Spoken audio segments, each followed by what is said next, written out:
Okay, so at this juncture, we're moving towards what we call the presentation and adoption of the communique. So basically, we're taking stakeholders' input, and guess what? You guys are also part of the stakeholders' input. Like my guy with the knicker. I've been a short knicker. Which one you wear? Okay, that one not be part too. Legendary. All right, so we'll just take input. Please, if you don't know what to say, just laugh for us. If you have something to say, just wave it. All right, I'd like to start with simply Mr. Kayode Malakweni. Just, straight to the point. Just give us your point, because we'll take these notes, and so we can have a repertoire for the communique and then submit to the NBC. I'm not sure if the NBC is still there. If they're there, it would be nice to also have, just a quick one. But while they're coming up, please welcome simply Mr. Alakmeni. Please, that mic is working, so I can control you with this one. Okay, very briefly, I just want to make a remark on what Idris said. Okay. So Idris made a remark and he said government doesn't support conscious music. The government will never support conscious music. The government will never support conscious music because it makes the musician too powerful. And you are an influencer. You are able to direct votes. You are able to rally people around. Government don't like people like that. So they will allow you to tear yourselves apart and come in and say they want to regulate. I wish I had a chance to say when Idris was here. Oh, okay. Bob Marley was one of the biggest threats to Western democracy. And a CIA agent had come out to say that Bob Marley died. The general story is Bob Marley died from cancer. But a CIA agent had come to say, look, it was the one who pricked Bob Marley with a needle which had been infected to give him that disease that killed him. So there goes anyone that thinks that government will support consciousness. It will never. And lastly, I think the president of the Directors Guild of Nigeria went a bit emotional, which Auntie Taiwo Ajayi said, was trying to refocus our directions. It's okay. He's a layman, he's not a lawyer. So he's not a learned person. And that is why you need learned opinion. Emotions don't win cases in law. Unfortunately, you guys are on the receiving end as artists. You have to change the law. And there's no way you can change the law if you don't lobby the National Assembly. They are the direct representative of the people. So if you can rant. You can say anything you want on the air, on microphone. The law is what it is. That's the law. And Nigeria is such a peculiar country. We have over 200 million people. We speak over 400 languages. We have over 250 ethnic tribes.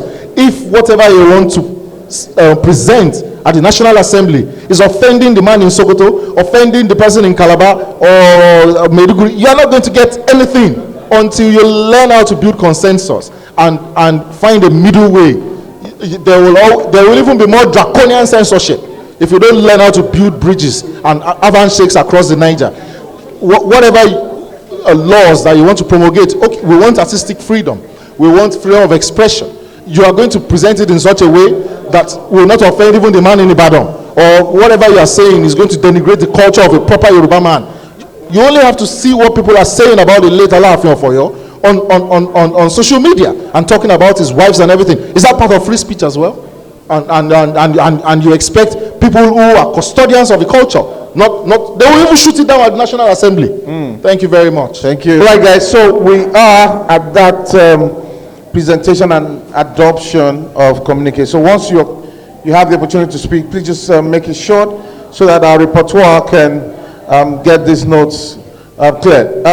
Secretary General, National Association of Nigerian Theatres Practitioners, I'm sure you want to, Makinde Adenero FTA, I'm sure you want to just have us recommend how to go about these participatory reforms. Just 1 or 2 minutes and then we'll be fine. Thank you. Good evening once more. My name is Makinde Adenero, the Secretary General, NANTAP. Well, for me, this has been an ongoing talk, and sometimes I really get tired listening to this because we go out there, we dump all we have talked about here. But for the sake of continuous engagement, I'll say this. Most of us artists in the creative business in Nigeria presently, we don't understand for a fact, and what I'm about to say may offend some people. I have practiced without any interference for 30 years. Not only in Nigeria, across the world. So I have come to one understanding from all that is going on. Most of us, we don't understand the administrative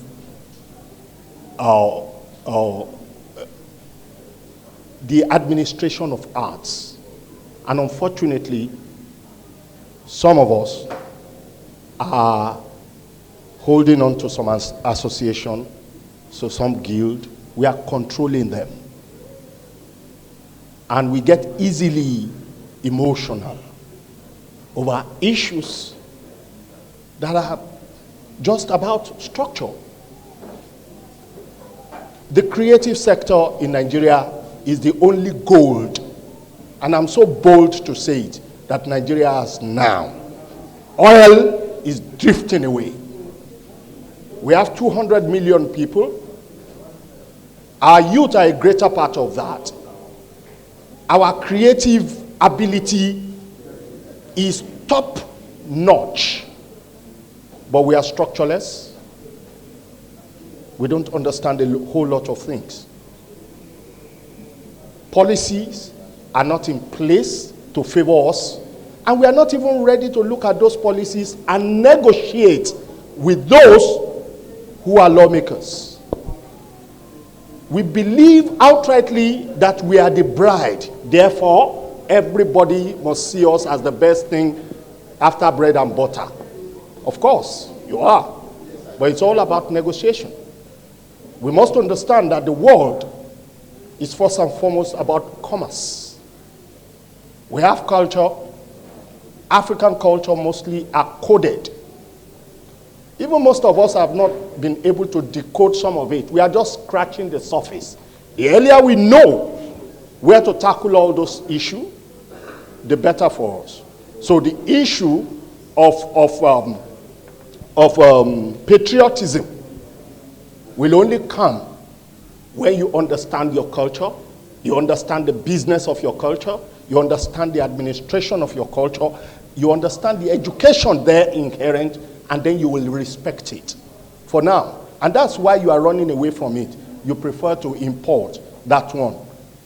But what about your own? What are you doing? For now, let's keep it at that. We just have to continue to solve the problem, first and foremost from inside. Okay. Before we go out. Thank you. Thank you. Thank you very much, sir. Continuous engagement, basically. May I invite DJ Brown? You have a solution, recommendation, brief, solution, recommendation, brief. Okay, just a brief recommendation. First and foremost, we should not be carried away by the Grammy Awards and the other awards that the Nigerian artists are winning abroad. I interviewed one of the directors of BET. He's a white Jewish man. I asked him, I said, oh, there's an interest in African music now. He said, off the record, you don't know his name, off the record, they don't care about African music. They have the numbers. And another thing you have to understand, things can be restricted. If you go to Dubai, you cannot enter a porn site. So if the federal government is serious about making sure that things are regulated, there are certain sites that they can ban in Nigeria. So that is one thing the government should look into how to regulate things moderately, not turning us into a police state. Thank you. Thank you very much. So can I have any input from you guys? Any input? Any input? While you're putting your notes together, police reform, Alpha. I know, so you get notes. That's why we never want to call you since. If you have any inputs, please, you can signify. Please confirm if Ifeanyi Azodo is still online. Thank you, please. Okay, good evening once again. I would like to encourage the side of artists working with CSOs. Most times we have been working in silos. Media on their own, CSOs on their own, artists on their own. And then the governments are very happy because they mark us individually. They are easy, we are easy to work against at that level. So let us learn to work together. Even programs we attend, we organize sometimes relates to even the lyrics and those other poets and other things that we do, the creative work we do. So it's easy to blend them together for us to work together. And there's a saying that we'll learn, we unlearn, and then we relearn. So the good things we have learned today, let us put into use. Those ideas that have not been useful to us, we can unlearn them and then relearn the new ideas we have gotten today to improve this discourse. Thank you. All right, thank you very much. I mean, there's something I'm taking away. Stop working in silos, work with CSOs. I'm in Artists, stop working in silos, work with CSOs. All right, I invite the veteran and teacher, Uncle Norbert Young, for his recommendation on how to be part of these participatory reforms. Thank you. Thank you very much once again. This life not too hard though. Now we didn't make it hard really. I will recommend that, you know, the lawyer has spoken, and my DG president spoke also, but the truth must be faced. We need to organize ourselves. There's a serious need. When I say training, I've always insisted on training since Nollywood started. And because of that, I've been at serious loggerheads with a lot of practitioners in Nollywood. I'm not regretting it because I'm still sticking to my gun. We need to do things properly, and we cannot do things properly if we are not organized. From the university levels where you have your associations, your theater, I'm talking of theater because for me that is the beginning of being a committed stakeholder. You must have the discipline going through the rigors. I know that the informal sector does not have such kind of, may not have such kind of discipline. But wherever you are, the formal section, which is the university, or the people who train, the professional training groups, they must instill this discipline. But the truth is that for us to be organized, the discipline must come in. And once we are organized, the discipline can be instilled. I remember one time I was drinking somewhere around Leasu Road, what they call Ilewe bus stop. Is it Ilewe bus stop? Along the Kotun, close to Joshua's church. Late in the night, and I sat down with armed robbers I didn't know. I saw guns on their, some stock guns on their socks and stuff. I became very scared. What will I do? I offered to buy them beer, and they accepted. And one said, man, I see you for TV. I said, yeah, probably this is when they are going to kill me. And he said, because I could act, I didn't show I was afraid. But I was really afraid. Inside of me was cold. And the boy said, man, I would like to act too. I will like to act. I tell you, I looked at this guy, there were scratches on his face, and he was a young boy. He couldn't have been more than 20. I said, really, you want to act? Then come and meet me at the National Theatre tomorrow night. Tomorrow, anytime you get time. Lo and behold, I thought the boy will not come. The next day, I was at Abegi, if you know the National Theatre. This was long before Guinness, Nigerian breweries took over that place. I just got up to do something. I saw this young man coming. I wanted to dodge, but I said, why? I waited for him. He came. I said, but you didn't go to school now. You can't speak English. He said, no, but he can learn. So in my mind, I said, this boy came all the way from that zone to really come here. So he took me seriously. Man, and I called somebody who's in the Yoruba sector. And I said, please, Dejo, can you help this guy? He says he wants to act. They just say, go and sit down, you want to act. That's why you people come and say you want to act, then the next day we won't see you again. He said, no sir, no sir. It's okay, before you are, you pay 10,000 so that we'll know that you are serious. Lo and behold, this boy paid 10,000. I will not mention that name, but that boy, if I said he was an armed robber before, I do not know if he was an armed robber. Seeing a gun on somebody does not presuppose that he is. But you know, that boy, I saw him in at least 2 films. Wow. I'm very happy with myself because I thought, and once they begin to see you in movies, there's no way you can go back to robbery or whatever evil you were doing. You become a role model in your society. So that young man, I hold him as a reference because he was very serious. And the informal sector now made him more serious because he paid that 10,000 and then he was serious with the job. So for me, we must be organized, and it is only when we are organized that we can do the proper things. Legislation is very important. You cannot run away from it. You just wish.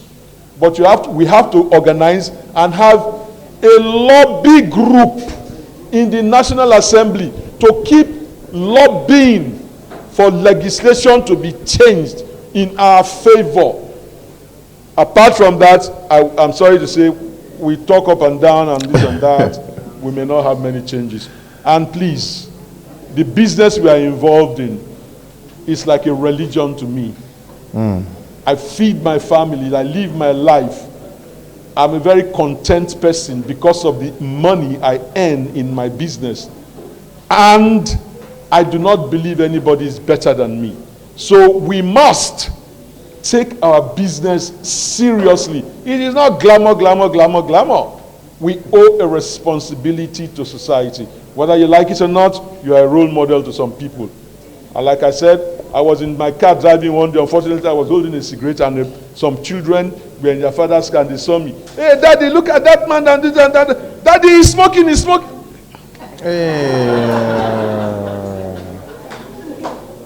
Since that day, I don't smoke in my car anymore. Look at the impression those children will carry home now. So we owe that response. We are supposed to be responsible people. If I had the time, I will tell you about the psychology of what we are doing.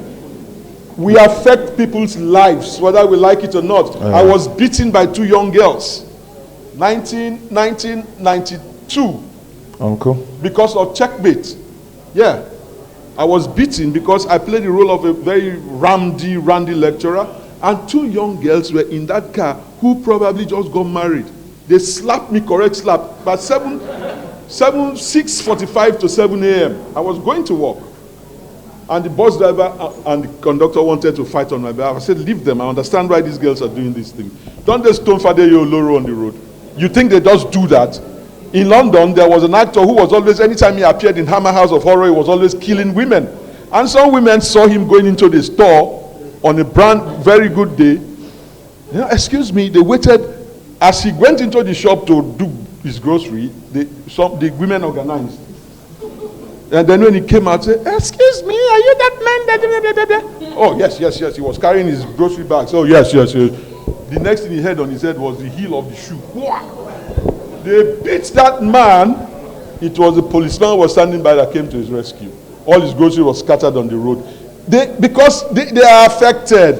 They empathized, or is it empathized, or they identified with the pains that this man was giving women. So please, our business is serious business, because the business we do is cause for effect and effect for a cause. That, please check out if you can find the meaning of that. Cause for effect and effect for a cause. It's a religion to me. So I beg all of us to take it seriously, not glamour all the time. Some are showmen, some are performers. For me, I'm not a showman. I perform and go home and I'm Norbert Young. Some perform and they keep that persona. It is allowed, but please, we must take our business seriously. Thank you very much. Wow. Thank you very much. Okay, so we have Ifeanyi Azodo online. I said I want to say that the conveners of this very, very event, and also my brother that just took class, Please, whether we like it or not, legislation is a must. So we should look for a way, find a way of getting people to represent us there. Otherwise, we will not have any voice. If you look at what I said something, I said it's maybe I'm very right, but I said it's not only with that possible to go to teach people how much you go and steal money, all this what and the rest of them. But the truth is that because we do not have a voice, people are not hearing us. Then secondly, which is very, very important, that our brothers, or I don't know what to call them, the censors board should please, as a matter of fact, limit their job to just censoring and at the same time advising people on which movies to watch. Because most times parents do not have time to tell their children that they watch. This is what you should watch, this is what you should not watch. So please, because as we are here now, we are in our audition ground, we are actually in our cover, and we do not have all that time, but please let censors just limit their job to censoring and sensitization. Thank you very much, please. Thank you very much, Mr. Ifeanyi Azolo. We appreciate your contribution, and we'll be bringing this session to a close.